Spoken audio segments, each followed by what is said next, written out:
Ma contribution citoyenne aux États généraux de la justice qui viennent d'être clôturés le 11 janvier 2023. Les assises des États généraux de la justice viennent d'être clôturées à Nouakchott, Mauritanie, qui ont pour objectif de refonder ou de réfléchir ensemble sur les lacunes juridiques et judiciaires à combler dans le système judiciaire mauritanien. L'on sait qu'aujourd'hui, pour qu'un État dit démocratique accède au meilleur niveau de développement économique, social, politique et culturel, il faut une justice indépendante, neutre et impartiale qui n'est plus aux ordres du pouvoir exécutif et qui répond aux normes internationales. En étant un républicain convaincu que le développement de la Mauritanie passe par ses institutions solides, républicaines et démocratiques comme par exemple l'institution de la justice, il est de mon devoir de participer à notre modeste niveau à la construction et à l'amélioration de notre système judiciaire pour le bien de nos concitoyens. Tout le monde sait que le système judiciaire actuel en République islamique de Mauritanie tire son origine de l'organisation judiciaire française dont la Mauritanie a hérité. Plusieurs réformes depuis l'indépendance ont été menées sans succès et sans pouvoir sortir le système judiciaire de son cercle vicieux. D'abord, la justice est victime de crises de confiance, victime d'instrumentalisation politique et tribale, victime de corruption, victime de moyens financiers et humains, victime de compétences et de crédibilité en termes de décisions rendues entre autres. C'est de cela que tout le monde souffre, à commencer par les magistrats eux-mêmes, les auxiliaires de justice, les avocats et les citoyens mauritaniens. La justice est aujourd'hui considérée comme une institution en crise de confiance, comme en témoignent les justiciables mauritaniens de tous bords lors de mes enquêtes de terrain à Nouakchott et à l'intérieur du pays auprès de mes concitoyens mauritaniens pendant mes recherches doctorales, voire ma thèse de doctorat soutenue le 25 novembre 2022 à Paris sur les modes alternatifs de règlement des conflits en Mauritanie, regard anthropologique et juridique. Le ministre mauritanien de la Justice et le gouvernement doivent surtout travailler sur l'axe justice et confiance. Comment redonner confiance aux justiciables mauritaniens à l'égard de leur propre institution judiciaire? Mais aussi sur le renforcement de l'indépendance et l'impartialité de la justice. Sur la formation de qualité des magistrats, sur l'éthique et la déontologie des magistrats et les auxiliaires judiciaires, car la justice est entendue, par définition, comme une vertu morale. Ensuite, le gouvernement doit également adopter la culture de l'amiable dans le système judiciaire mauritanien afin de pouvoir désengorger l'institution judiciaire de certains contentieux civils, sociaux et commerciaux, car l'on sait qu'environ 57% des décisions rendues proviennent des tribunaux civils et commerciaux. La question de l'éloignement géographique du juge au justiciable doit être également prise au sérieux par le gouvernement et par les responsables des États généraux de la justice, car il est inconcevable qu'en 2023 les justiciables mauritaniens continuent toujours à parcourir 45 à 50 km pour aller saisir un tribunal indépendant et impartial. Souvent à cause de cet éloignement géographique, les justiciables moins nantis abandonnent son droit fondamental pour faute de moyens financiers. À cela s'ajoute aussi la question de la collégialité devant les tribunaux des wilayas. Ce qui revient à mettre fin au choix de l'unicité du juge devant les dits tribunaux. Je trouve que l'unicité du juge devant les chambres du tribunal de wilaya porte atteinte à l'indépendance et à l'impartialité même du juge qui siège. Ces constats sont les fruits de mes enquêtes de terrain auprès de mes concitoyens. En ce sens, je me force de faire quelques propositions de réforme aux autorités mauritaniennes et aux responsables des États généraux de la justice, même si la liste est loin d'être exhaustive. Premier axe de réforme est celui du Conseil supérieur de la magistrature, CSM. Le Conseil supérieur de la magistrature a un rôle central à jouer dans l'application des principes qui régissent l'indépendance du pouvoir judiciaire mauritanien. En vertu de l'article 89 de la Constitution mauritanienne, le CSM est l'organe qui assiste le président de la République dans son rôle de garant de l'indépendance de la justice.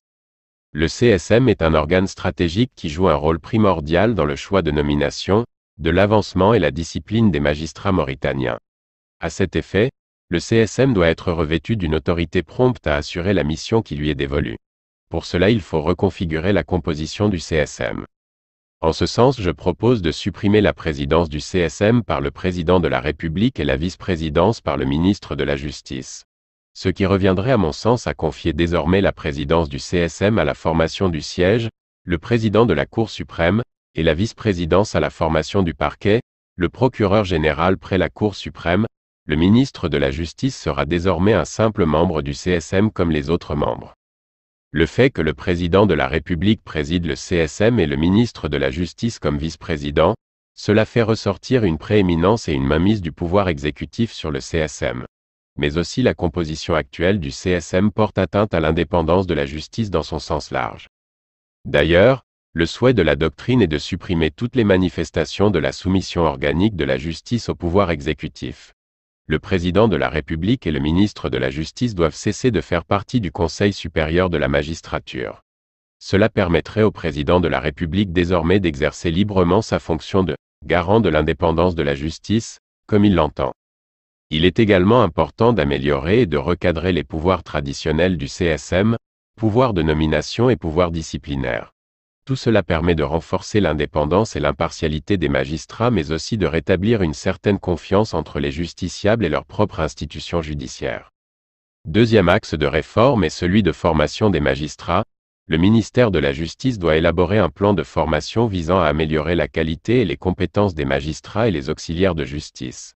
Cette formation professionnalisante doit tenir compte de la spécialisation des magistrats, leur domaine spécifique et la durée de formation. Dans la perspective de privilégier les compétences et le sérieux dans la justice, le gouvernement doit aussi exiger un bac+5, master 2, en droit ou en charia islamique au concours de la magistrature, car le service public de la justice et complément diffère des autres services publics de l'État. Le ministère de la Justice doit également mobiliser des ressources humaines, financières et matérielles supplémentaires afin d'améliorer le bon fonctionnement de l'institution judiciaire et mettre les juges à l'abri de tout besoin financier et matériel. En ce sens, il faut mettre le magistrat dans de très bonnes conditions de travail et surtout financières afin d'éviter la corruption de ce dernier. Car tout le monde sait qu'en Afrique le juge est sollicité partout et en tout milieu, qui a un ancrage social et sociétal fort qui lui suit partout. Le juge est interpellé partout, dans la rue, dans les baptêmes voire même dans les funérailles par ses amis, son entourage, ses cousins, sa tribu, ses tantes. À cet effet, il est primordial de mettre le juge à l'abri du phénomène de corruption et de la partialité en lui assurant un très bon salaire convenable, car un juge mal payé est un juge corrompu à 200%. Troisième axe de réforme est celui de la suppression du juge unique dans les tribunaux de wilaya. La collégialité est une technique par laquelle une décision unique est rendue par une pluralité de juges à l'issue d'un délibéré qui doit demeurer secret. Il me semble bien que l'on n'ait jamais fait totalement confiance à un juge unique. La collégialité est un principe fondamental d'une justice indépendante et impartiale. Devant les tribunaux des wilayas, c'est les biens, la vie et les libertés de nos concitoyens qui sont en jeu. Je trouve qu'il est aujourd'hui inconcevable de laisser la vie et les libertés de nos concitoyens entre les mains d'un seul homme pour décider. Les décisions devant les tribunaux de wilaya doivent désormais être débattues par un collège des magistrats afin d'éviter les erreurs judiciaires, la partialité, la violation des droits fondamentaux des justiciables et les principes fondateurs d'une justice républicaine. Quatrième axe de réforme est celui d'établir un code d'éthique et déontologique. Ce code va permettre de sanctionner tout magistrat, ou tout greffier, ou encore tout avocat qui s'adonne à des activités qui seraient contraires aux principes fondamentaux de la justice, à l'éthique de sa fonction et à la bonne conduite. Ce code sanctionnera également les comportements des magistrats et des auxiliaires de justice qui seraient contraires aux principes posés par la charia islamique. Cinquième axe de réforme est celui du développement de la culture de l'amiable au sein des tribunaux mauritaniens dans le domaine civil, social et commercial.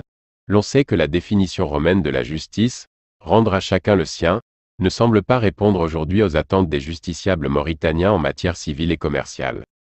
La justice peut avoir d'autres significations très différentes dans les sociétés africaines et d'autres finalités qui ne sont pas celles de l'Occident. L'une des finalités de la justice dans les sociétés africaines est la vérité sociale, par opposition à la vérité judiciaire, chez les Occidentaux. Pour cela, le gouvernement doit adopter une politique nationale des modes amiables de règlement des conflits en conformité avec les réformes du CPCAC de 2019 sur les médiations judiciaires et conventionnelles et la loi de 2019 portant le code de l'arbitrage. Les modes alternatifs, il s'agit là, d'une justice de paix et de cohésion sociale. L'amiable est un processus qui permet d'accompagner les citoyens vers un règlement pacifique de leurs litiges plus rapide et moins cher. Mais il permet aussi de libérer les tribunaux de certains contentieux civils et commerciaux. À cet effet, le gouvernement doit assurer une formation de qualité aux acteurs judiciaires à ce type de justice plus rapide, moins coûteuse et moins formalisante et qui prône pour la paix. Enfin, sixième et dernier axe de réforme est celui du droit pénal et la procédure pénale. Il est important de reformer les textes portant code pénal et code de procédure pénale. Ces codes sont devenus obsolètes voire même inadaptés à l'évolution du droit pénal et de la procédure pénale. Le juge se retrouve aujourd'hui dans plusieurs cas des figures devant un vide juridique et le comportement infractionnel se bascule aujourd'hui vers le numérique et le net. Il est temps de réformer la procédure pénale afin de favoriser ici encore la collégialité en matière de l'instruction devant les tribunaux des wilayas.